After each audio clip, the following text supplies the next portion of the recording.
Renato Gaúcho apresenta A Força do Amor. Passamos aquela semana toda preparando a festa do nosso 5º aniversário de casamento. Olha, a gente estava tão feliz, eu principalmente, né? Era a primeira vez que fazíamos esse tipo de comemoração. E até para ser sincera, o Altair não queria muito. Achava que era um gasto desnecessário, que a gente devia guardar o dinheiro para investir em outra coisa, mais necessária. Inclusive ali mesmo na nossa casa, né? Só que sei lá, era um sonho que eu tinha. Fazer um almoço, reunir as famílias, os parentes, os amigos, para a gente celebrar o dia em que juramos amor eterno diante do Padre. Foram 2 anos e 7 meses de namoro, mais 6 de noivado, até que finalmente nos casamos. Imagine, 5 anos de casamento, contando desde o começo, lá se iam mais de 8. Olha, eu amava tanto meu marido. E como se não bastasse esse amor, tinha ainda o amor pela nossa filha, o nosso raio de sol, pessoa mais importante da nossa vida. Eu tinha tudo o que pedia a Deus. A família mais linda que alguém poderia querer. Como eu já disse, aquela semana a gente passou toda lidando com isso. Preparativos, sabe? Minha mãe ajudou em tudo. No sábado fomos ao culto. O pastor abençoou nosso aniversário de casamento. Inclusive, ele e a família também foram convidados. Aliás, ele inclusive nos cedeu o salão da igreja para a gente poder organizar o almoço. No domingo, enquanto lidávamos com o que faltava, o Altair pegou o carro e foi buscar os pais lá no Pinheirinho. Ele disse que iria pelo contorno, porque assim chegaria mais depressa. E olha, eu estava tão atarantado com tudo que nem percebi que o tempo foi passando e ele não voltava. Inclusive, teve uma hora que eu estava ali distraída, mexendo com o arranjo de uma mesa, quando escutei aquela voz assim do meu lado. Letícia, na hora que eu pensei? Que fosse meu marido chegando, até porque era justamente a sua voz. Só que no que olhei para todos os cantos do salão, não vi nem sinal dele. Só estava minha mãe e outros parentes ali me ajudando. Achei aquele tão esquisito, porque eu podia jurar que tinha escutado a voz do meu marido. Até lá fora eu saí para ver se ele estava, mas não havia nenhum sinal. Enfim, eu devia ter ouvido errado. Depois de um tempo, alguns convidados começaram a chegar e nada do Altair voltar com os pais. Era só que faltava, né? Ele de repente ter dado de cara com o trânsito parado lá no contorno, ou algum acidente. Inclusive minha sogra me ligou para saber dele, porque ele ainda não tinha chegado para buscá-los. Liguei para o celular do Altair várias vezes, mas só dava fora de área. Pelo jeito tinha mesmo pegado aquele trânsito violento na rodovia. Devia estar parado lá num trecho, sem cobertura de telefone. Só isso para explicar. Meu irmão, inclusive, conferiu no aplicativo de mapa de trânsito e, de fato, o contorno estava parado por conta de um acidente, ou seja, ele devia estar mesmo lá no meio, parado. Os pais dele ligavam de 10 em 10 minutos para saber se ele tinha chegado, só que nada. Não chegava nem de um lado e nem do outro. Deu meio-dia e nada do Altair da notícia. Naquelas alturas, praticamente todos os convidados já estavam ali. Eu também já tinha ido para casa me arrumar, já tinha voltado ali no salão e nada do meu marido voltar. No celular não adiantava ligar, nem mandar mensagem. Não vou mentir, viu? A certa altura comecei a ficar preocupada. Não só com ele, mas com a festa, né? Imagine, todo mundo ali preparado, só faltava ele e o pessoal lá da casa dos pais. Deu 1h da tarde, deu 1h30, 2 horas, e a cada minuto que passava eu ficava mais agoniada. Aquilo não podia estar acontecendo. Tínhamos organizado tudo com tanto esmero, tanta dedicação, para no final tudo acabar atrasando daquele modo. Eu sabia que a culpa não era dele, sabe? Mas nem por isso deixava de estar menos nervosa. Naturalmente que se havia esse trânsito lá na rodovia, era por conta de um acidente. A gente não pode fazer nada contra, né? O pior é que o pessoal estava com fome e, sinceramente, eu não sabia mais o que fazer. Não podia servir o almoço antes do meu marido e meu sogro chegarem. Perto de 2:30 da tarde, meu irmão conseguiu contato com o celular do Altair. Ele se afastou um pouco para conversar, até que de repente voltou. E eu notei que a expressão dele estava esquisita. Perguntei do meu marido se já estava voltando, só que em vez de responder, ele balançou a cabeça assim, parecendo bem contrariado, preocupado, sei lá. Minha irmã, você vai precisar ser forte. Sabe o acidente lá no contorno? O Altair está envolvido. Como assim? Você falou com ele? Como que ele está? Levaram ele de ambulância para o hospital, Letícia, mas... Hospital? Mas então foi grave? Como que ele está, Rodrigo? O que foi que ele te disse? Não foi com ele que eu falei. A pessoa que atendeu, não sei se era um policial ou alguém da ambulância, me falou... Ele não completou a frase. Ficou olhando para mim com um olhar angustiado, com o coração disparado e já prevendo o pior. Eu perguntei: o que foi que te falaram, Rodrigo? O que aconteceu? Infelizmente ele não existiu.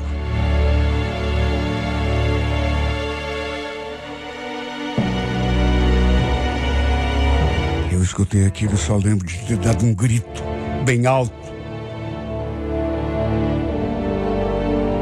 Chamei a atenção de todo mundo, claro, porque foi um grito desesperado.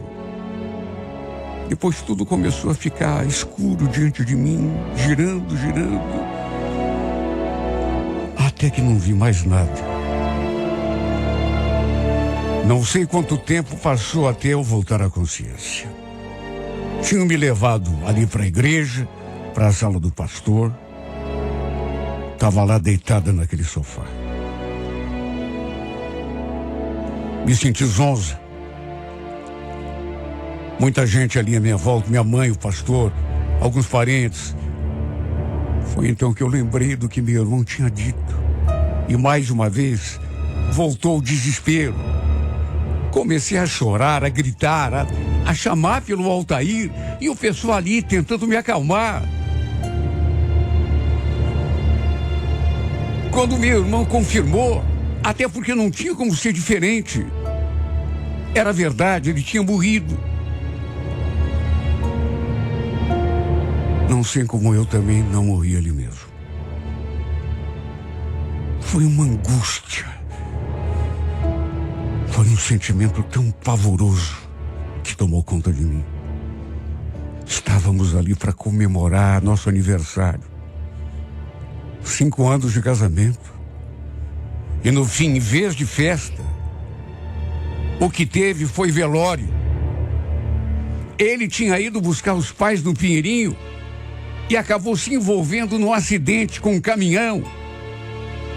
E desgraçadamente só voltou para casa dentro daquele caixão.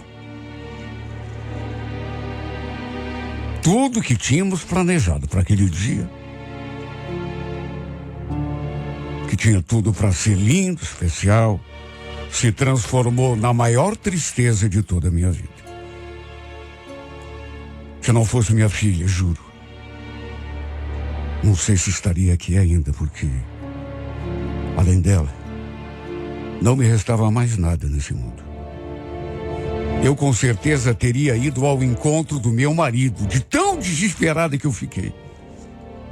Além do desespero, ainda tinha a nossa filha. Ela tão novinha, tinha pouco mais de 3 anos na época.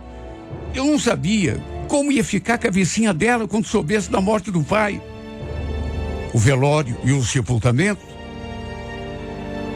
Foram os momentos mais tenebrosos que eu já passei.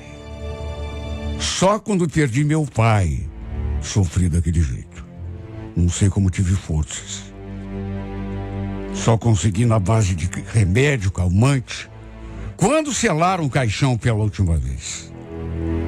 E depois a gaveta onde colocaram o caixão, me bateu um frio na alma, um vazio, pois eu sabia que a partir daquele momento nunca mais veria meu marido. Seríamos apenas eu e a nossa filha. Meus sogros, acabados também, inconsoláveis, ainda ficaram se culpando, porque se o Altair não tivesse ido buscá-los, não teria com certeza sofrido um acidente, que é sempre alguma coisa que perturba a gente, né? Mas claro que ninguém tinha culpa. Imagine, uma fatalidade, uma tragédia. Aliás, se fossem culpar alguém, talvez a culpa fosse minha, porque eu quis tanto que fizéssemos aquele almoço para comemorar o aniversário do nosso casamento. Houve hora que nem mesmo essa data seria mais um motivo de alegria para mim. Pelo contrário, ela se transformou. Se transformou no dia em que perdi o amor da minha vida para todo sempre. Minha mãe acabou me levando para a casa dela passar uns dias. Até para ela me ajudar com a minha filha, né? Porque eu estava sem condição de cuidar de mim mesmo. Peguei um tempo de licença no trabalho, entre tantas lembranças. Eu não parava de pensar no meu marido. No nosso primeiro beijo, por exemplo. Quando ele segurou minha mão pela primeira vez, o dia em que descobri que estava grávida, a cada lembrança eram lágrimas que eu derramava. E como eu vivia chorando, dá para imaginar que eu não conseguia tirar o acontecido da cabeça. Até tentava, mas não tinha força. Era questão de 3, 4 segundos e voltava a pensar na tragédia. Até que resolvi voltar com a minha filha lá para minha casa. Logo eu também voltaria a trabalhar, de modo que apesar da dor, da saudade, a vida continuava. Se é que dava para usar essa frase. Até que alguns dias depois, me deparei com uma situação que me deixou confusa. Era sábado. Eu ali na cozinha, lidando com o jantar, minha filha brincando ali na sala, televisão ligada. Para variar, estava pensando no Altair e em tudo o que tinha acontecido. Foi então que escutei aquela voz me chamando lá na sala. Letícia! Não foi produto da minha imaginação. Eu escutei. Era a voz do meu marido. Não havia engano. Era ele me chamando. Eu escutei nitidamente. Aliás, quando ainda estava vivo, ele tinha esse costume. Às vezes eu estava ali, na cozinha, lidando com comida, com jantar, com almoço. Ele lá na sala com a nossa filha, assistindo televisão, noticiário. De repente ele me chamava para ver alguma coisa. Letícia? Era direto. Ele me chamava, eu largava o que estava fazendo só para lá conferir o que ele estava vendo na TV. Normalmente era uma notícia, alguma coisa que estava passando no jornal. E naquele sábado, quando escutei aquela voz me chamando, aquela voz que eu juro era do meu marido, apesar de ser alguma coisa impossível, fiz o que costumava fazer. Piloto automático. Larguei tudo ali sobre a pia e fui até a sala com o coração batendo forte no peito. Com aquela esperança idiota, absurda. Claro que além da minha filha ali, não havia mais ninguém. É claro que não havia. a televisão ligada, mas num volume assim bem baixo, de modo que não foi da TV que eu escutei aquela voz. Até porque, convenhamos, eu tinha escutado alguém dizendo o meu nome e alguém com a voz do meu marido. Não era qualquer voz e não era qualquer nome. Foi só naquela hora que eu lembrei do domingo, dia do acidente. Quando eu estava arrumando as mesas, eu também tinha escutado a sua voz. Ele tinha me chamado, só que, naturalmente, não estava lá no salão da igreja e nem poderia, já que naquele momento estava perdendo a vida naquele estúpido acidente. Senti um calafrio quando aquela lembrança veio à minha mente. Será que aquele dia, quando escutei aquela voz, a voz do meu marido, era ele mesmo me chamando? Será que era uma espécie de aviso? Quem sabe até um pedido de socorro? Quem sabe seu espírito tentando me avisar sobre a tragédia, o acidente? Do mesmo jeito que escutei sua voz me chamando aquele dia, eu tinha escutado de novo. Olha, eu fiquei tão atarantado, sem saber o que pensar. Ainda perguntei para minha filha: você escutou alguém chamando a mamãe? Ela olhou para mim sem entender. Aí balançou a cabeça assim, dizendo que não. Como tinha feito naquele dia, naquele domingo, fui até lá fora. Olhei por todos os cantos para ver se tinha alguém no portão, mas é claro que não tinha. Mesmo porque a voz eu tinha escutado, ela veio da sala. Meu Deus, será que a minha saudade era tanta que eu estava imaginando coisas? Eu sabia que estava perturbada, mas no domingo, quando escutei a voz dele pela primeira vez, não tinha acontecido nada. Eu não estava atarantada, eu não estava desesperada, não. E eu escutei. E aquele dia foi bem perto de mim, como se ele estivesse ali a 3, 4 metros de distância. Eu escutei. Eu não estou louca. Letícia. Ele estava perto. Letícia.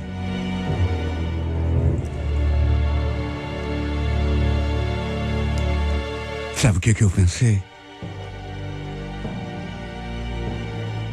Aconteceu 2 vezes. Uma no dia em que ele morreu. Quem sabe até no exato momento da morte. E agora de novo. Será o espírito dele, meu Deus, tentando se comunicar comigo? Até isso me passou pela cabeça. Tanto que depois que voltei lá para a cozinha, comecei a chorar, mas chorar de não parar mais.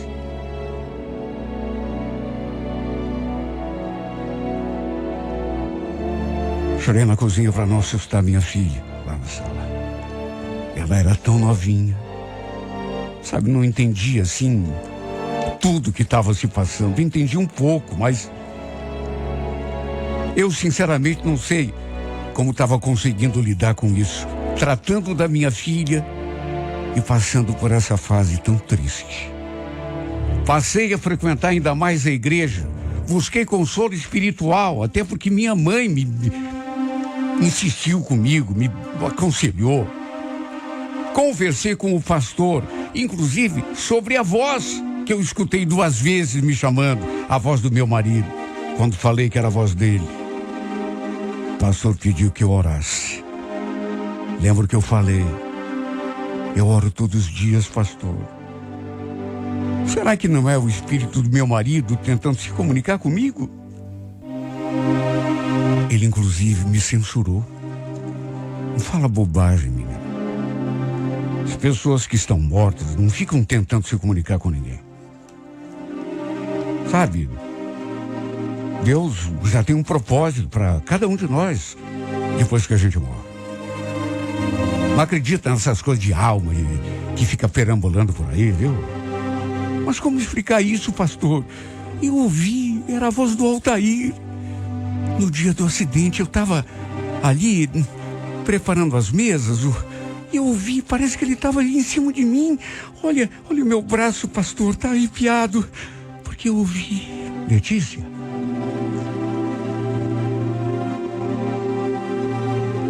E nesse outro dia, pastor, eu estava distraída. Ali na cozinha, só tinha minha filha ali na sala. E eu ouvi ele me chamando lá, como ele fazia, quando ele queria que eu visse alguma coisa na televisão. Eu na cozinha, ele me chamava. Letícia?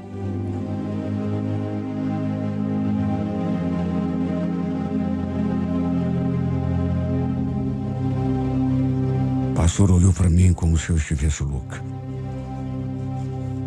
Depois, falou que eu tirasse aquilo da cabeça, me passou trechos da Bíblia para que eu lesse, meditasse, orasse. Minha mãe também achava que era tudo coisa da minha imaginação. Que a falta que eu estava sentindo do Altair estava mexendo com a minha cabeça. Eu orava, eu pedia que ele estivesse num lugar bom. Até porque a segunda, não foi a última vez que eu ouvi a sua voz. Até a noite, quando já estava deitada, ou então no banho, eu ouvia. Isso aconteceu algumas vezes. E outra vez, eu senti até uma respiração assim no pé do meu ouvido, o que me fez sentir um calafrio. Às vezes, ele vivo, a gente dormia assim, bem junto, bem agarradinho. E tinha noite que eu despertava com aquela respiração ali na minha orelha. Eu chegava a me arrepiar. Exatamente do jeito que aconteceu naquela outra noite. Sem contar os momentos que eu tinha aquela sensação de que ele estava ali comigo, me vigiando, cuidando de mim. E eu também sonhava com ele direto. O estranho é que nos meus sonhos, ele nunca estava morto. Estava sempre vivo e sorrindo, em paz. Meu Deus, tudo isso tornava mais difícil a minha vida sem ele. Eu estava enlouquecendo. Será que era a saudade, a falta? Depois que voltamos da casa da minha mãe para nossa casa, minha filha começou a dormir comigo, na minha cama. Não que eu tivesse medo de alguma coisa, mas é que me sentia melhor quando ele estava comigo. Só tínhamos uma outra agora. E numa dessas noites, eu despertei e dei de cara com ela, sentada na cama, olhando para o nada. Juro! O detalhe é que ele estava sorrindo, como se estivesse vendo alguma coisa. Só de lembrar, chego a sentir um arrepio. Não é um arrepio ruim, é uma sensação boa, de conforto, de paz. Eu costumava deixar um abajur ligado, e a minha filha estava olhando justamente na direção do abajur, como se, repito, estivesse vendo alguma coisa, porque ela sorria. Aí, de repente, ela, pro meu espanto maior, ela colocou a mãozinha na boca.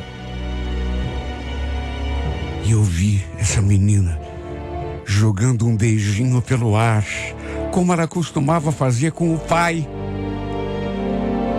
Era assim que ela fazia com o Altair. Quando ele saía, colocava a mãozinha na boca e mandava um beijo para ele. Pensei até que ela estivesse sonhando, mas quando vi aquela cena, me deu um estalo. Chamei, filha. Ela se virou para mim na mesma hora. Não estava dormindo. Ainda com aquele sorriso. Para quem você estava mandando beijinho, filho? ela respondeu, do modo mais inocente possível, mais puro que se possa imaginar. Pro papai.